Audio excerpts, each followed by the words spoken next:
할렐루야. 오늘 우리가 함께 나누는 말씀은 열매 맺는 신앙. 아시죠? 주님은 열매를 구하세요. 오늘도 주님은 여러분의 삶을 헤집어 보시며 어떤 열매가 있을까 기대하시고 오늘도 아마 여러분을 주목하여 살피고 계실지도 몰라요. 열매 맺는 신앙을 위하여 여섯 번째, 누가 내 옷에 손을 대었느냐 하는 말씀으로 함께 은혜를 나눕니다. 예전에 오래전에 읽었던 소설 가운데 상도라는 소설이 있어요. 임상옥이라는 실존 인물, 의주 상인을 소재로 해서 쓰여진 소설인데 거기 보면 아주 인상적인 대목이 나오죠. 그 당시에 실력자였던 권세자였던 박종경 대감이 있는데 아마 호조 판서였던 것으로 기억을 해요.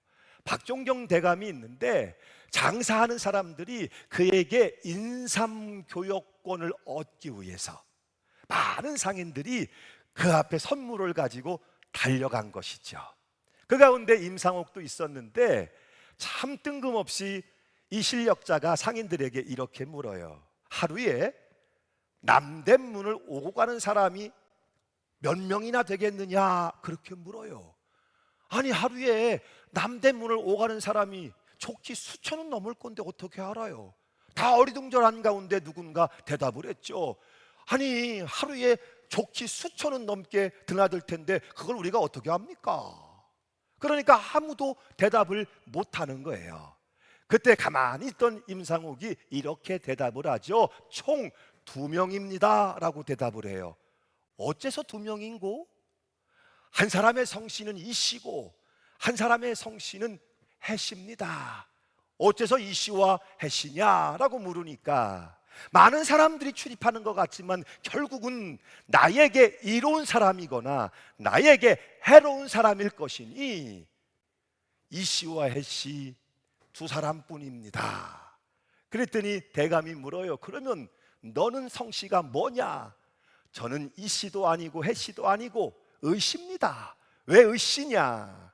저는 의를 추구하는 사람이기 때문입니다 라고 대답을 해요.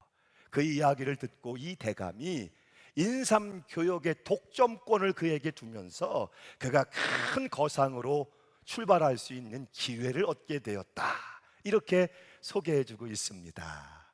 오늘 한번 여러분 자신에게 물어보시지요. 나의 성씨는 무엇입니까? 이씨이십니까? 해씨이십니까? 아니면 의씨이십니까?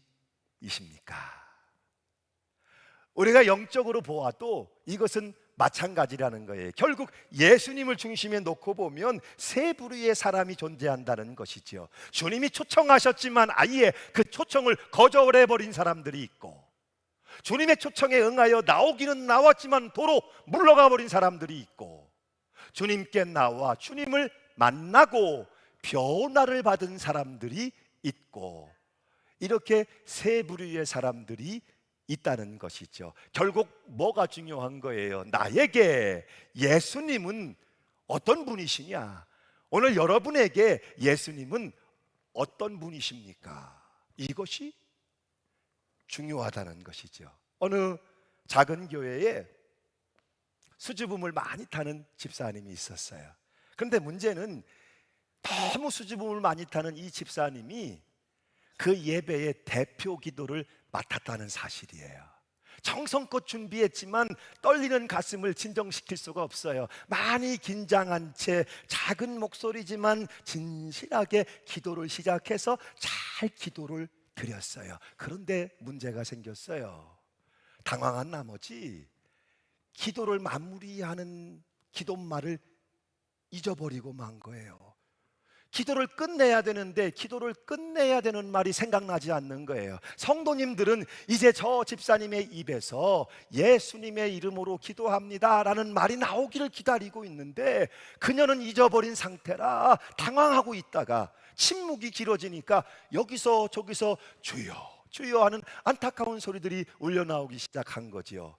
그랬더니 이 집사님이 이렇게 마무리를 하는 거예요. 그때 물 위를 걸으셨던 그분의 이름으로 기도합니다. 아멘. 예수님의 이름이 생각나지는 않지만 그분 안에 계신 주님, 그분의 능력이 중요한 것이죠. 오늘 말씀이 우리에게 주는 도전이 있다면 바로 그거예요. 예수님, 그분은 과연 나에게 어떤 분이시냐? 어때요, 여러분? 예수님은 여러분에게 과연 어떤 분이십니까?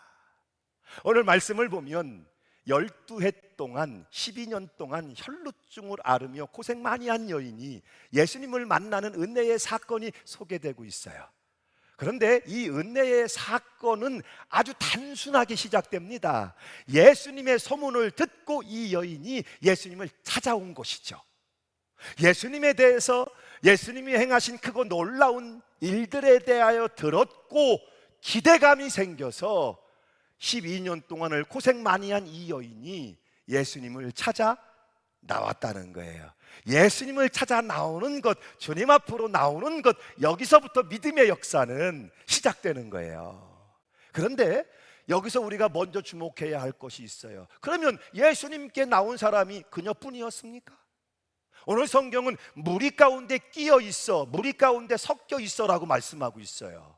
예수님을 찾아온 사람은 이 여인만이 아니었어요. 많은 사람들이 예수님께 몰려 나왔고 이 여인은 그 사람들 가운데 한 여인이었다 하는 사실이죠.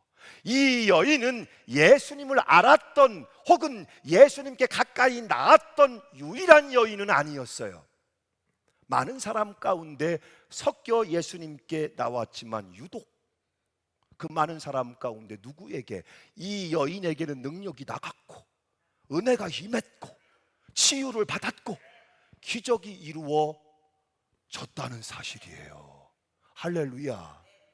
여러분, 이 사실이 왜 중요해요? 우리도 마찬가지이기 때문이에요. 오늘도 나 혼자 이 자리에 나온 게 아니에요. 저마다 집을 떠나서 우리는 335 교회로 몰려들며 회중 가운데 나는 예배하고 있는 것이지요. 여러 사람 가운데, 여러 예배자 가운데 나는 한 사람으로 여기에 있습니다. 그런데 누가 예수님께 손을 댈 것이며 누가 예수님의 능력이 나가겠습니까? 오늘 우리 가운데 누구에게 주님의 음성이 임하며 누구에게 주님의 기적 능력이 임하겠습니까?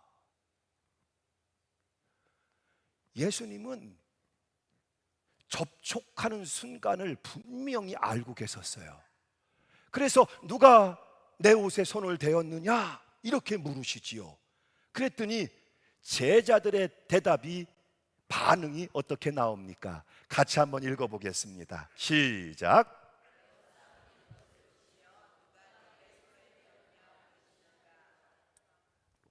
애워싸 미는 것을 보시며, 당연한 얘기죠. 아이 주님, 여기 지금 한두 사람입니까?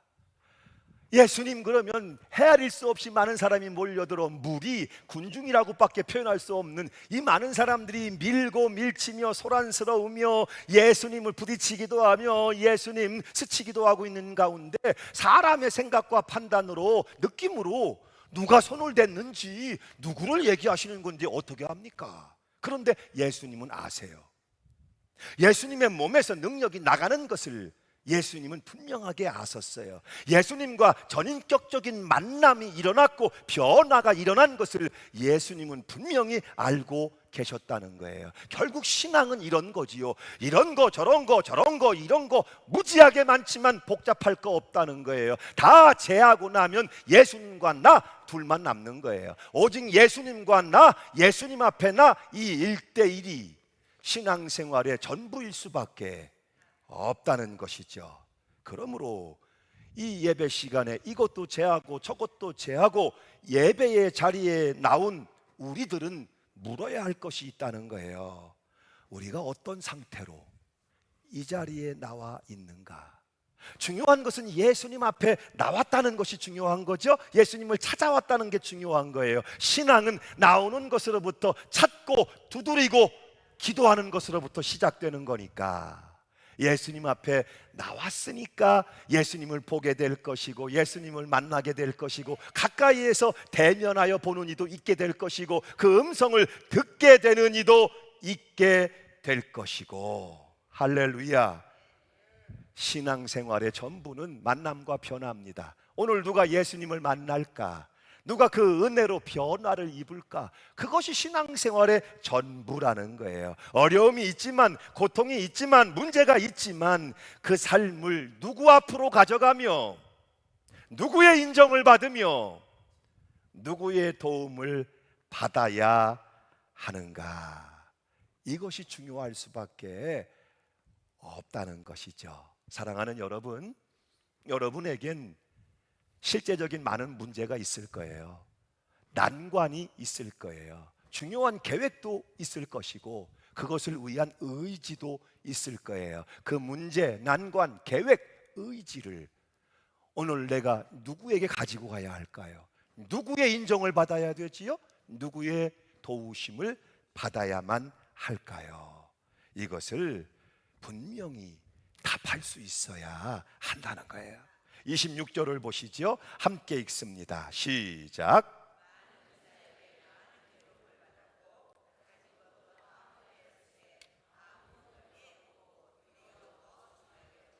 더 중하여졌다.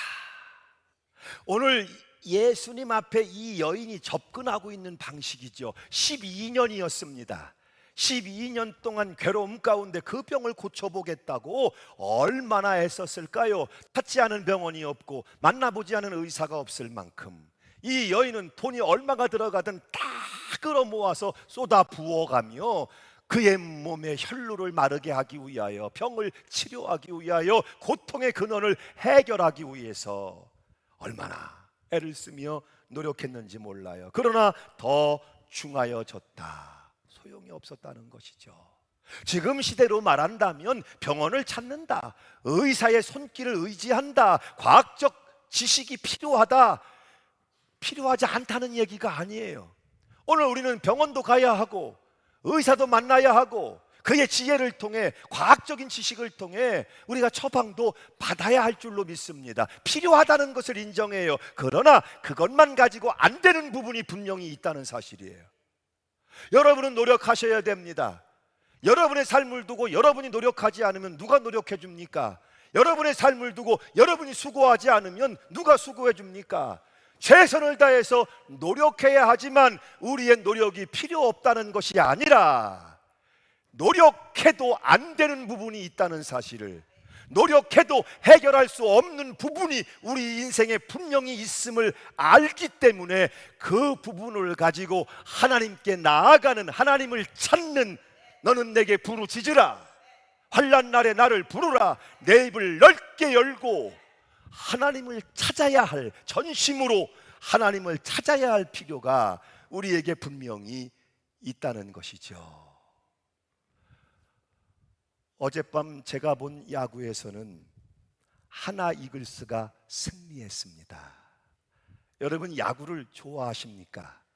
저는 아주 좋아하는 극성 팬은 아니지만 고향이 충청도이다 보니까 어쩔 수 없이 심정적으로 한화 이글스를 응원하는 편이고, 또 얼마 전에 메이저리거였던 유현진 선수가 돌아와서 열심히들 하고 있는데 영 성적이 잘 나오지는 않아서 조금은 스트레스를 받기도 합니다. 그런데 여러분 그거 아세요? 우리는 얼마든지 집에서 시원한 에어컨 바람을 맞으며 TV를 통해서 야구를 관람할 수도 있겠죠. 하지만 직관, 야구장에 가서 직접 야구를 보는 것하고는 하늘과 땅 차이입니다. 그것이 오페라가 됐든 그것이 연극이 됐든 여러분, 내가 직접 그 현장에서 내 눈으로 직관한다는 것이 주는 감동과 열정은 비교할 수가 없습니다. 그렇다고 다 야구장으로 가시라는 말씀은 아니에요. 직접 이 부분이 중요함을 말씀드리는 거예요. 예배가 그렇다는 거죠. 여러분, 이 예배를 생각해 보세요. 결국 이 예배는 접근의 방식이잖아요. 우리는 이 예배를 통해서 주님 앞으로 나가는 거예요. 이 예배가 주님께 가까이 나아갈 수 있는 접근의 통로, 접근의 방법이 되고 있다는 거죠. 그러니까 뭐가 중요해요? 여러분이 예배할 때 내가 어떤 예배자로 이 자리에 있는가, 어떤 예배자로 이 접근의 방식, 예수님께 나아가고 예수님을 만나는 이 접근의 통로에 내가 어떤 예배자의 태도를 가지고 믿음을 가지고 예배하고 있는가 하는 것이 중요할 수밖에 없다는 거예요. 그래서 이 예배를 통해서 주님께 가까이 나아가니까 주님을 보게 되고, 주님께 가까이 나아가 대면하게 되고, 주의 음성을 내 귀로 듣게 되고, 직격해서 주님의 눈동자와 내 눈동자가 마주치는 임재 현장 안으로 들어가게 되고, 여전하지요. 여러분이 집에서 교회로 올 때 여러분 가지고 있었던 문제들, 예배 마치고 여러분 다시 예배당을 나갈 때도 그 문제는 여전히 여러분의 삶 가운데 그대로 남아있을 가능성이 높아요. 그런데 누가 달라집니까? 내가 달라지지요. 여러분, 높은 산에서 하늘을 나는 비행기에서 세상을 보면 아무리 대단한 것들로 작게 보일 수밖에 없는 것처럼, 이제 하나님의 관점, 하나님의 시각, 하나님의 지혜의 눈으로 바라보기 시작하니까 문제됐던 것들이 문제가 되지 않고 그 배후에서 일하시는 하나님의 역사가 기대되고, 그러니까 들어올 때는 무거운 짐을 지고 근심의 마음을 가지고 들어오지만 임재 현장, 주님을 직격해서 만남을 갖게 되면 예배당 문을 열고 세상을 향해 나갈 때 문제가 사라졌기 때문이 아니라 여러분이 그 높이로 올라갔기 때문에, 하나님의 높이로, 영적인 영역으로 들어갔기 때문에 할렐루야, 노래하며 찬송을 흥얼거리며 휘파람을 불며 나갈 수 있다는 사실이에요. 여러분, 그렇다면 한번 생각을 해보세요. 이제 우리는 접근의 방식, 예배를 통해서 주님께 가까이 나왔단 말이에요. 자, 그럼 이제 어떻게 주님께 접근이 접촉으로 이루어지느냐가 중요한 거죠. 예수님께 가까이 나왔으니까 이제 직접 봐야죠. 직접 들어야지요. 그리고 만져야지요. 접촉. 누군가에게 뭔가를 부탁해야 할 때, 우리의 자녀를 예로 들어 보세요. 우리의 자녀들이 아버지에게 뭔가 필요를 구해야 하는데 자기 방에서 안방에 계신 아버지를 향하여 아버지 그러며 부르짖어서 아버지 저를 좀 보세요 하고 필요를 구하는 자녀들이 있겠습니까? 혹시라도 그 자녀들이 아직은 어린 아이들이라면 당장에 안방으로 달려 들어가며 문을 펄컥 열고 아빠 엄마를 부르며 아빠의 무릎 위에 앉아서, 엄마의 품에 앉아서 아빠 나 이거 해줘, 아빠 나 저거 해줘 라고 그들의 필요를 구하지 않겠습니까? 오늘 여러분들이 하나님 아버지의 집문을 열고 들어오셨어요. 아이고, 하나님이 나를 좀 봐주셔야 되는데, 그래서 여러분 요란한 깃발 들고 와서 여기에요, 여기 나 있어요 흔들 필요가 있을까요? 아들과 딸이 아버지 나 좀 봐줘요, 나 좀 봐줘요 라고 여러분 주의를 끌기 위하여, 아버지의 시선이 나를 향하게 하기 위하여 우리가 요란한 혹은 특별한 어떤 행위들을 해야 할 필요가 있을까요? 아니죠. 이미 아버지와 어머니의 품 안에는 아들과 딸들이 있습니다. 아버지와 어머니는 이미 자녀들을 향한 친밀함을 가지고 그 친밀함을 즐길 준비가 되어 있단 말이죠. 하나님도 여러분들이 문을 열고 하나님 아버지를 부르며 하나님 품으로 뛰어들기를, 하나님 무릎 위에 앉아서 아바 아버지 나 이거 해주세요, 저거 해주세요, 이 친밀함 가운데 들어오기를, 접촉, 아버지의 품에 안기는 그 친밀함을 오늘도 여러분 한 분 한 분에게 하나님이 바라고 계시는 것은 아니겠습니까? 어느 초등학교 아이가 열심히 기도를 하는 거예요. 열심히 기도하는 이 아이를 발견한 믿음 좋은 엄마가 이 아이에게 이렇게 얘기를 해줘요. 얘야, 내가 열심히 기도하는 모습이 정말 예쁘구나. 그런데 하나님은 네가 그렇게 큰 소리로 기도하지 않아도 다 들으시는 분이야. 그러니까 조금은 살살 기도해도 된단다. 그랬더니 이 아이가 엄마, 그러면 하나님은 들으실지 모르지만 저기 있는 아빠는 못 들으시잖아요. 그러니까 하나님한테 기도하는 거지만 누가 들었으면 좋겠는 거예요. 아이고 하나님, 나는 장난감이 필요해요. 그런데 그 얘기를 좀 아빠가 들었으면 좋겠는 거야. 아이고 하나님, 나는 휴대폰이 필요해요. 그런데 옆에 있는 엄마가 좀 들었으면 좋겠는 거예요. 할렐루야. 거리. 오늘 저와 여러분은 어느 정도 거리인가요? 어느 정도 거리에서 여러분은 주님을 보고 계시나요? 어느 정도 거리에서 주님께 기도하고 계시나요? 이것이 중요하다는 거예요. 오늘 나는 주님께 가까이 나왔어요. 그랬을 때 이 주님과의 관계성을 놨을 때 어느 정도의 거리를 두고 그분을 보고 있을까? 그분에게 내 얘기를 들려드리고 있을까요? 내 기도를 들려드리고 있을까요? 오늘 12년이라 그랬어요. 이 여인의 심정을 다 헤아릴 수 없을 것 같아요. 병을 고칠 수만 있다면 무엇을 못하겠어요? 아니, 이미 그가 가진 모든 것들을 쏟아 부으며 최선을 다했어요. 그러나 인간적으로 해결할 수 없는 부분, 인간의 노력으로 해결되지 않는 부분, 최선을 다했지만 더 중하여진 낙심과 좌절만 가득했던 이 여인의 아픔, 분노, 상처가 여러분 헤아려지십니까?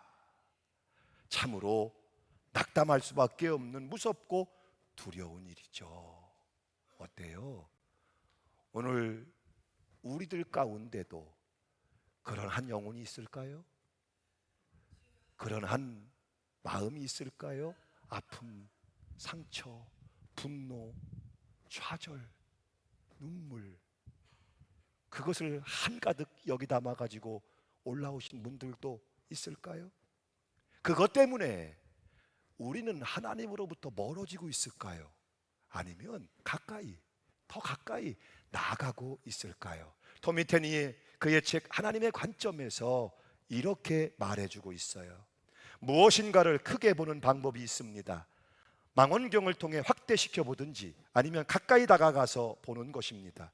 그러나 어떤 광경이든지 망원경으로 보는 것은 직접 나가서 보는 것과 감동이 다르게 돼 있습니다. 우리는 설교를 할 때 혹은 강연을 할 때 마이크가 아주 효과적이라는 것을 압니다. 왜냐하면 마이크를 통해 확대된 소리를 들려줄 수 있기 때문입니다. 그리고 이 마이크를 사용하는 방법에 있어서도 접근의 법칙이 아주 중요하다는 것을 압니다. 예배는 바로 여러분들이 하나님을 확대하며 그분에게 접근하는 길을 열어줍니다. 우리가 어떤 예배자로 주님을 만나느냐 하는 것은 아주 중요한 일입니다. 우리가 어떤 예배자로 주님을 만나느냐 하는 것은 정말 중요한 문제입니다.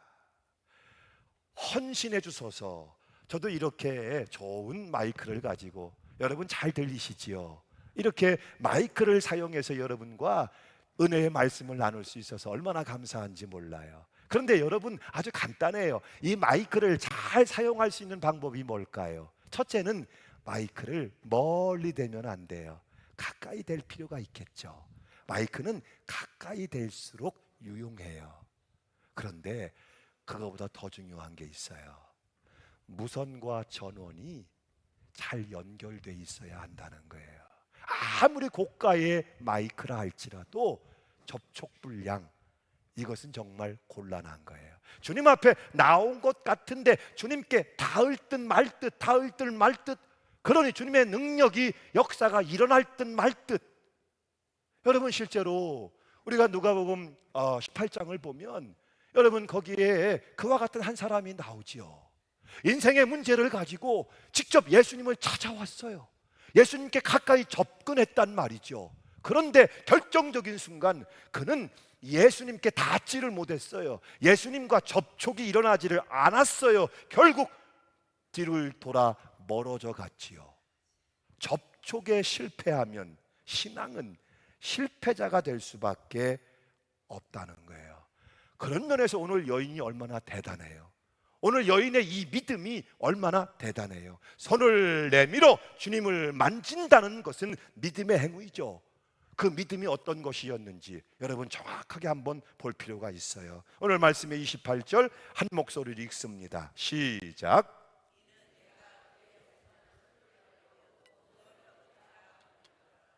그녀에게 믿음이 생긴 거예요. 예수님에 대해서 들었는데 이제는 저분 예수님이라면 저분의 옷에 손만 대어도 내가 나을 것이라는 기대감을 넘는 확신이 그녀를 사로잡은 것이죠. 그녀에겐 믿음이 생겼고 그 믿음이 통로가 돼서 주님의 능력이 그녀에게 나갔고 그녀는 몸도 마음도 깨끗하게 치유되고 회복되는 놀라운 기적을 체험할 수 있었다는 거예요. 이제 여러분에게 물어보세요. 오늘 이 예배의 자리에 나오신 여러분에게는 어떤 확신이 있으십니까? 예배, 접근하는 방식의, 접근하는 차원의 믿음이 여러분에게 있다면 이미 여러분은 믿음으로 세상을 보기 시작한 거예요. 그렇다면 이제 just do it, 그것을 하면 돼요. 만지시면 돼요. 주님께 손을 내밀어 만지시면 돼요. 누가 내게 손을 대었느냐? 누가 주님께 손을 댈 수 있을까요? 누구에게 주님의 능력이 나갈까요? 오늘 접니까? 여러분, 누구에게 주님의 기적과 능력이 임해야 하겠습니까? 접근, 여러분이 이 예배의 자리에 나오셨으니 이제 그것을 하세요. 손을 내밀어 주님의 옷에 손을 대세요. 주님은 그 순간 접촉 분명히 느끼고 계셨죠. 누가 내 옷에 손을 대었느냐 하시고 결론적으로 이렇게 선언하세요. 따라, 내 믿음이 너를 구원하였으니 평안히 가라. 이 음성을 듣는 이 여인의 마음은 어떠했을까요? 오늘 누가 예수님의 옷에 손을 대며 예수님의 품에 안기며 그 옷자락을 붙잡을 수 있을까요? 능력이 나가고 치유가 이루어지고 회복, 해결, 놀라운 변화력, 이 신앙의 실제가 신앙생활하는 저와 여러분에게, 우리 전국교회 믿음의 식구들에게 꼭 있어지시기를 아멘 간절히 축원합니다. 아멘. 함께 결단하며 찬양합시다.